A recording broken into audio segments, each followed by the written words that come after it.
ఈరోజు ఫార్మా కంపెనీలో జరిగిన ప్రమాదంలో ఆ బాధితులకైతే పరామర్శించడానికి రాజాం నియోజకవర్గ ఎమ్మెల్యే సూర్యనారాయణ అయితే ఈరోజు పరామర్శించడానికి వచ్చిన పరిస్థితి కనిపిస్తుంది. సూర్యనారాయణ తాజా పరిస్థితి ఏంటి, ఆరోగ్యం ఏ విధంగా ఉందని ఆయన మరిన్ని వివరాలు తెలుసుకునే ప్రయత్నం చేద్దాం. సార్ చెప్పండి సార్, ఈరోజు చూసుకుంటే సూర్యనారాయణ పరిస్థితి ఏ విధంగా ఉంది? ఆల్రెడీ ఇప్పటికే 70% బర్న్ అయ్యారని చెప్తున్న డాక్టర్లు అయితే చెప్తున్న పరిస్థితి కనిపిస్తుంది. ఇప్పుడే మీరు చూసుకుని వచ్చారు, తాజాగా ఏ విధంగా ఉంది ఆరోగ్యం? సూర్యనారాయణ గారికి ఇలా జరగడం చాలా దురదృష్టకరం.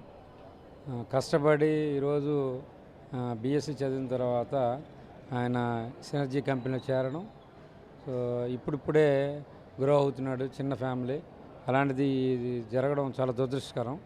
ఇప్పుడే నేను పరామర్శించడం జరిగింది, పలకరించడం జరిగింది, మాట్లాడుతున్నాడు. కానీ మరి డాక్టర్స్ చెప్పినంత వరకు మనం చాలా జాగ్రత్తగా ఉండాలని చెప్పారు. డాక్టర్స్ కూడా కేర్ తీసుకుంటున్నారు.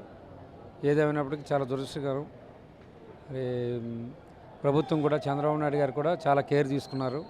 ఇమీడియట్గా వెళ్ళి చూడమనడం కానీ, లేకపోతే ఎంత ఖర్చు అయినా పర్వాలేదని చెప్పడం. అదేవిధంగా ఫ్యాక్టరీస్లో సేఫ్టీ మెజర్స్ లేక ఇలాంటివన్నీ జరుగుతున్నాయి.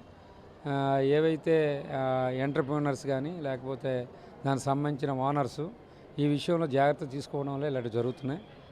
ముందు ఇలా జరగకన్నా ప్రభుత్వం కూడా చాలా కఠిన చర్యలు తీసుకుంటానని ముఖ్యమంత్రి చంద్రబాబు నాయుడు చెప్పడం మనం అందరికీ తెలుసు. డెఫినెట్గా ఆ విధంగానే ప్రభుత్వం కూడా చర్య తీసుకుంటుంది. ఇంకా ఇలాంటివి ముందు జరగకన్నా గట్టిగా డిస్ట్రిక్ట్ అడ్మినిస్ట్రేషను, అలాగే దానికి సంబంధించిన సేఫ్టీ అధికారులు కూడా ఆ పనిలో ఉండాలని కోరుతున్నారు. అంటే బంధువులు కూడా ఒకటే ఆరోపిస్తున్నారు, వెంటనే అక్కడ ఏం జరుగుతుందని చెప్పేసి అక్కడ పరిస్థితి అంటే తాజా ఆరోగ్య పరిస్థితి ఏ విధంగా ఉందని చెప్పేసి బంధువులకి అయితే తెలియచేయట్లేదని చెప్పేసి హాస్పిటల్ సిబ్బందిపై మండిపడుతున్న పరిస్థితి కనిపిస్తుంది. ఆ విషయం మీ దృష్టికి ఏమైనా వచ్చిందా? దృష్టికి వచ్చింది. గత 5 సంవత్సరాలుగా ఈ ఫ్యాక్టరీస్లో సేఫ్టీ నామ్స్ పట్టించుకోకపోవడం వల్ల కూడా ఇలాంటివి ఎక్కువ జరుగుతున్నాయి. ఏదైనప్పటికీ ఇది దురదృష్టకరం. ఎప్పటికైనా ఇమీడియట్గా ప్రతిదీ ఎక్కడ ఏం జరగాలి, ఏం జరిగినా ఇమీడియట్గా వారి కుటుంబ సభ్యులకి తెలియపరచడం అన్నది న్యాయం. సో ఎక్కడో మధ్యలో కమ్యూనికేషన్ గ్యాప్ ఉందని చెప్పారు. ఇప్పుడు అయినప్పటికీ ప్రజెంట్ హాస్పిటల్ కానీ, లేకపోతే ప్రభుత్వం ఇమీడియట్గా యాక్షన్ తీసుకోవడం వల్ల డెఫినెట్గా సూర్యనారాయణ గారు మంచి ఆరోగ్యంతో బయటకు వస్తారని నేను కోరుకుంటున్నాను. అంటే ఇప్పుడు సూర్యనారాయణ పక్కబేటలోనే ఉన్నటువంటి జార్ఖండ్కి చెందినటువంటి వ్యక్తుల పరిస్థితి ఏ విధంగా ఉంది? వారి పరిస్థితి కొంచెం అంటే ఎక్కువ బర్న్స్లా అనిపించింది నాకు.